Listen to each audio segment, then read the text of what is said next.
If the drums bring the rhythm and the horns provide the melody, the personality and flair of the drum corps comes from the color guard. Now don't try to pigeonhole them or call them flag twirlers. They're also dancers, and remember, they have rifles and sabers, and they know how to use them.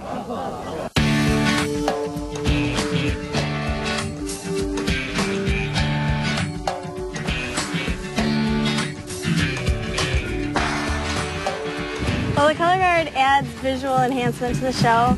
It brings the music to life. We're trying to put a visual face on the music. It's the emotion, it's the mood. Is your show happy? Is it sad? Should I be excited at this part?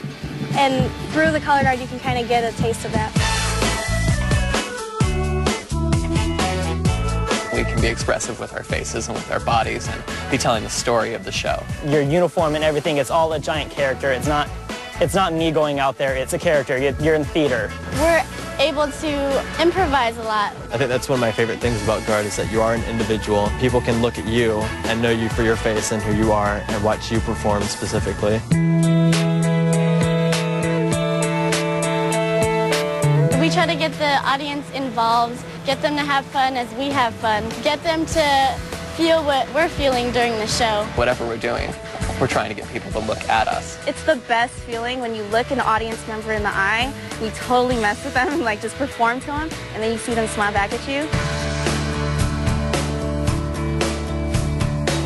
The basic pieces of equipment in the color guard are your flags, your sabers, your rifles, and then there's sometimes your dancers. With each piece of equipment, we are able to express any emotion. We use rifles in the ballad during like really, really slow music, and we use flags in the closer when it's really, really fast.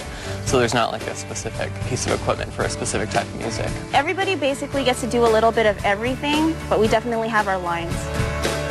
Flags are usually the basic component of color guard, although at the same time they're most important in a lot of cases, because if anyone's out of sync with a flag, you can see it. Flag is a lot about exposing color and like letting the fabric be shown. We're using metal sabers this year. The thing with the saber is just catching it at a strong position, not letting it wiggle and stuff when you catch it. They're not sharp, but they do hurt when they hit. This is basically a standard rifle. It's a 38-inch. You bond with your rifle throughout the season. Right here's a spotter. When it goes in the air for tosses, you want to spot this. It's the center of the gun, so when it's rotating, it doesn't move.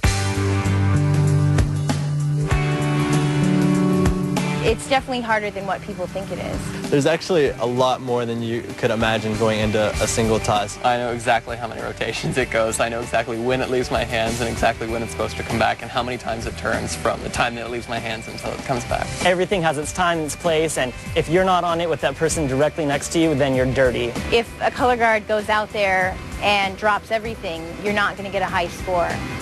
You really have to be almost perfect.